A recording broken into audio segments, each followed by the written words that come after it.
This video is sponsored by Squarespace, which is the all-in-one platform to build a beautiful online presence. Hello everyone and welcome to another video. Today I'm going to be speaking about all of the books I'm excited to be reading in 2021. Normally I keep this egregiously long spreadsheet on my computer where I just list all the books I want to read, and it has 80 books or something on it and it's an absolute mess. But today I thought it would be cool to share with you guys the books that I'm excited about. I think there's about 35 books on my list to talk about today, so I'm gonna have to do something I'm not traditionally very good at, and that's be concise while talking about books, because for God's sake this video cannot be 40 minutes long. On this list I'm going to have a bunch of new release books that are going to be coming out in 2021, plus all of the books that I've had on my TBR forever that I really want to read. Last year in 2020 I read 35 books, and for this coming year I'm hoping to push that up to 40 or maybe 45. Look, if we're very lucky I would be hoping to read 50 books, but I don't think that's realistic, so we're aiming for 40-ish books in 2020. Let's jump into the video and I'm going to share with you guys the books I want to read and the books that I'm excited about reading for 2021. Okay, so kicking it off to begin with the new releases that are coming out in 2021.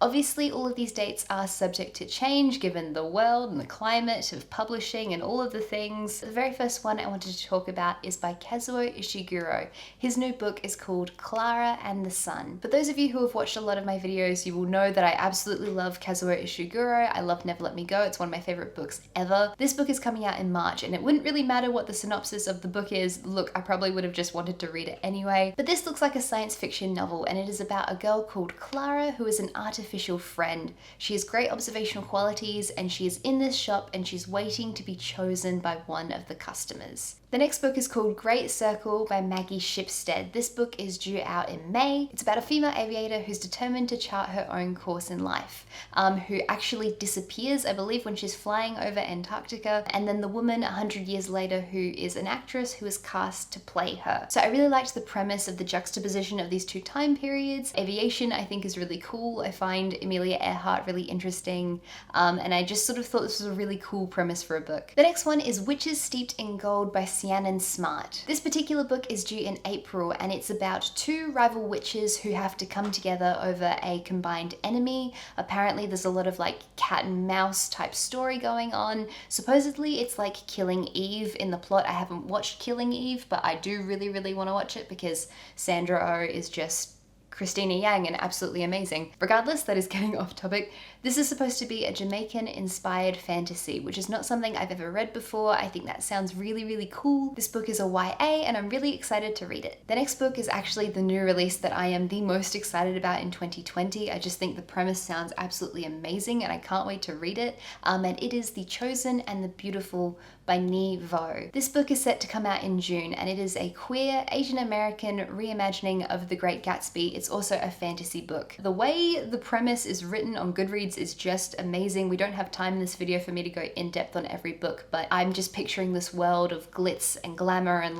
1920s vintage wonderfulness. So yeah, pretty much everything I loved from The Great Gatsby, but just reimagined with this really wonderful and unique and fresh new take, and also a fantasy, so it's just so many wonderful things coming together. I'm really excited about this. Next one is Tales from the Hinterland by Melissa Albert. This book is due in March and I don't know very much about it. I don't know very much about the author, but I just thought the cover looked really pretty, and I am such a sucker for a cover that has heaps and heaps of floral patterns on it. They make me really happy. This is supposed to be a compilation of 12 dark fairy tales. The author of this particular book wrote another series which I believe is called the Hazelwood series. I have not read that particular series, but I'm really excited because honestly I'm here for anything that's dark, whimsical fairy tale. That is the type of stuff that makes me happy. The next one on our list is The Little French Bridal Shop by Jennifer Dupee. This one is due out in March and it is really just a lighthearted looking story about a young woman who lives in Massachusetts. She's single. She goes into this cute little French,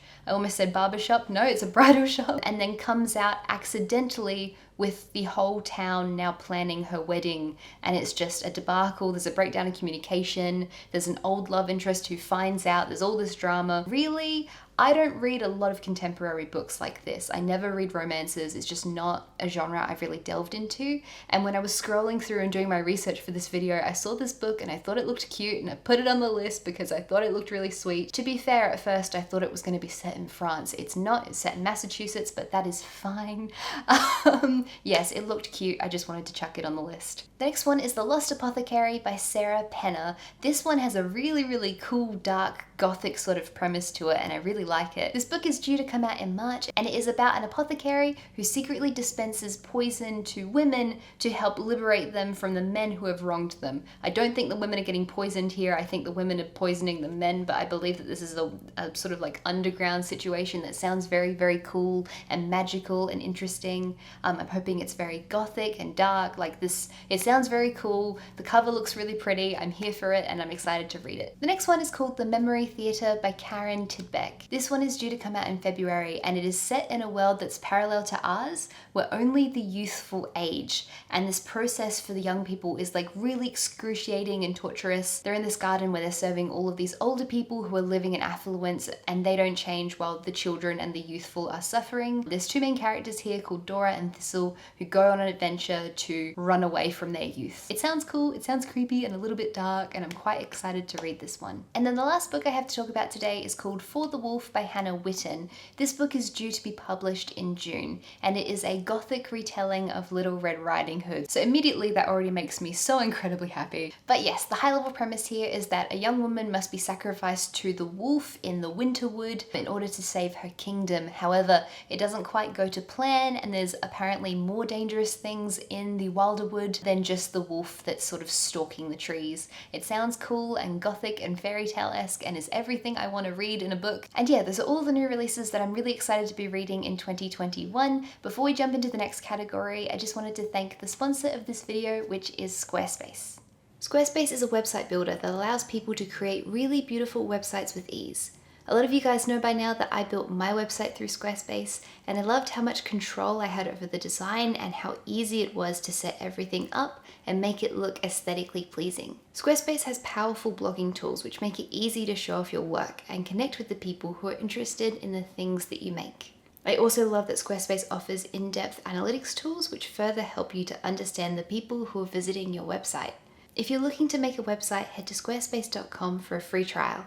And when you're ready to launch, go to squarespace.com/ChristyAnnJones to save 10% off your purchase of a website or domain. Okay, so moving on to the next category for this video. These are books that are just random books that are on my TBR. Some of them have been on my to be read list for absolute ages. Some have been recently added, but they're just all of the books I am really excited to be getting to next year that I badly want to read, but just haven't got around to reading yet, and therefore they're still on my TBR. The first book of this section is The House in the Cerulean Sea by TJ Klune. This book we're actually going to be reading this month for our book club over on Patreon. Now, by the time this video goes up, I will have started reading this book, but as of filming right now, I haven't started reading it yet, so it's still technically on my TBR. This book, the cover is absolutely beautiful. I didn't realize that this isn't a digital illustration, it's actually a 3D paper sculpture thing that looks really cool. Apparently the story is very cute and very whimsical. It is about a man named Linus Barker, and he is from the department in charge of the care of magical youth, and he gets sent to this house, the titular house in the Cerulean Sea, where there's 6 like magical misfit children. So of the 6 children, there is a sprite, a wyvern, an unidentifiable green blob, a were Pomeranian, that one really gets me. That's just such a funny image. And the Antichrist. That's only 5. And a gnome. There's also a gnome. So that is 6. We can do basic counting today. Good job.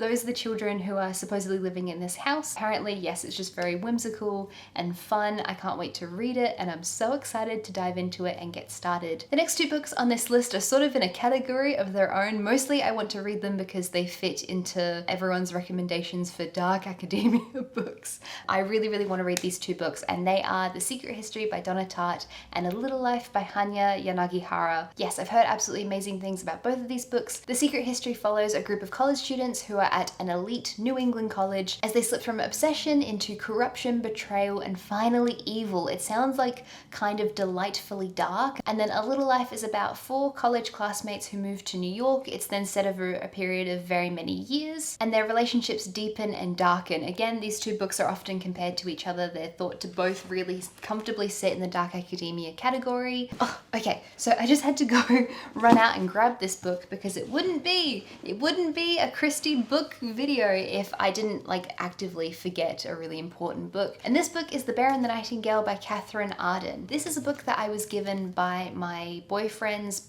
brother's girlfriend who thought I would like this book, so she's lending this to me at the moment. But yes, it's set on the edge of the Russian wilderness. It is a fairy tale inspired historical fantasy, and it is about a young girl who has to contest with this world where the sort of like monsters of their tales are coming true. It sounds very cool. The next one is a really, really well-known one that I can't believe I haven't gotten to yet, but it is The Fifth Season by N.K. Jemisin. This is a Hugo Award-winning novel about a woman who is trying to save her daughter. It is a fantasy, it's dystopian, it's set sort of at the end of the world, and she is doing everything she can to get back to her daughter and to save her daughter. I have just heard the most amazing things about this book, about the world building. Apparently it's really expansive, there's a glossary at the back, all of this stuff, and I'm really, really excited to read it. The next one is On Earth We Are Briefly Gorgeous by Ocean Vuong. I recently discovered his Instagram and honestly just absolutely fell in love with his Instagram stories. He did this whole QA about metaphor and figurative language that I was like religiously reading, and I really, really loved it. And really that was the main motivation for me wanting to read this book. The novel is essentially a letter which is written from a son to a mother who cannot read, and apparently from what I've read about this particular book, it doesn't have a super duper strong plot to it. I'm hoping that it's going to be very, very lyrical and that it's going to be the type of novel that I read to enjoy like the language and the metaphor, because that seems to be what Ocean Vuong is really, really good at, because that's what he talks about beautifully on Instagram stories. The next one is Blood in the Mist by Hope Mirrlees. This book is on my list because Neil Gaiman recommended it it was either an interview or a podcast. It is a fantasy story that was originally published in 1926. And if you know very much about like the history of fantasy and the trajectory of this particular genre, you will know that mostly fantasy took off in like after the 30s and 40s and 50s. So the fact that there is a story here that's in the high modernist period, that's a fantasy story. There is this town called Lud, which has like connections to fairyland. Really, I'm just really excited to read it. The next book is Strange Weather in Tokyo by Hiromi Kawakami, and this book has been on my TBR for like 3 years. Honestly, just give me any book that's set in Tokyo and really it'll make me really, really happy. This book is about a young woman who goes to a bar and she bumps into an old teacher of hers, and really it follows on from there. But yes, I really want to read that book this year. And then the next one, which is Moshi Moshi by Banana Yoshimoto. This, again, another book that's been on my TBR forever. This one is set in Shimokitazawa, which is a suburb in Tokyo, which is quite close to where I used to live.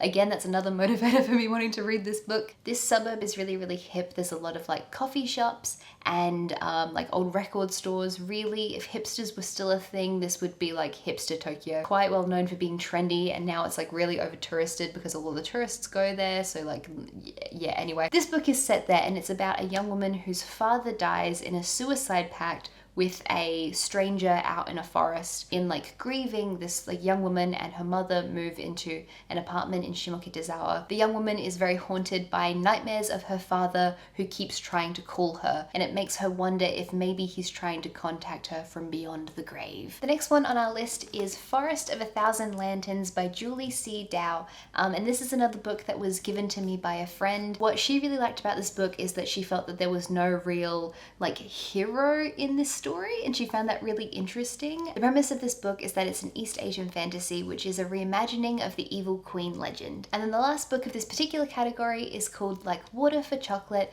by Laura Esquivel. This book has a really cool sounding structure to it. So it is a magical realism book that's set in Mexico. It's set at the turn of the century about a girl named Taita who is forbidden to marry. And because of this, she pours a lot of emotions into the recipes that she makes. And apparently a lot of these recipes actually feature in the book. book. So I'm really excited to see how the author weaves that throughout the structure of the story. I like things that are structurally interesting. Okay, the next section of this video is going to be author categories, and these are authors whose works I want to eventually have read all of. So I've got 3 authors for this category. The first one is Angela Carter. The 2 books I really want to read from Angela Carter this year are The Infernal Desire Machines of Dr. Hoffman, which is actually the book that Angela Carter wrote while she lived in Japan, and it's considered to be like her magnum opus. And then the other one I want to read by her this year is Wise Children, which I believe is about 2 older women who are twins. The next one is Neil Gaiman. I'm actually getting pretty close to having read most of his work too. The 2 books I want to read from him are Anansi Boys and Stardust. And then finally, Virginia Woolf, I want to read The Waves and Jacob's Room. Okay, and now the last category of this video is the series I want to read. So each series obviously contains quite a number of books. The first one is the Earthsea series by Ursula K. Le Guin. The first book in this series is called A Wizard of Earthsea, and it follows the main character whose name is Ged, basically like as he learns to master his powers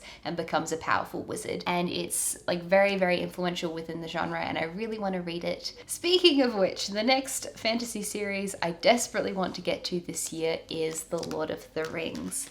Now, I've owned this book forever, for such a very long time. This is the complete Lord of the Rings. It's a very large, hefty book. I am a person who loves the fantasy genre. I want to write fantasy stories. I almost wrote my thesis on stuff to do with Tolkien, but I haven't read Lord of the Rings yet. I've always wanted to read Lord of the Rings, so this year I really want to get to this book. Like, I'm not even holding it because it's so heavy. I don't want to sit here holding it. But that's gonna be a fun one to sit and read and try and hold up and not let fall on my face, because I will drop it. I also really want to finish the His Dark Materials series this year. This is by Philip Pullman. I recently bought the complete collection. This is such a beautiful book. It's so pretty, and I really want to read The Subtle Knife and The Amber Spyglass. And then the very final series I really want to read this year is The Poppy War by R.F. Kuang. It is a high fantasy series, there's magic, all of that good stuff, but what apparently is really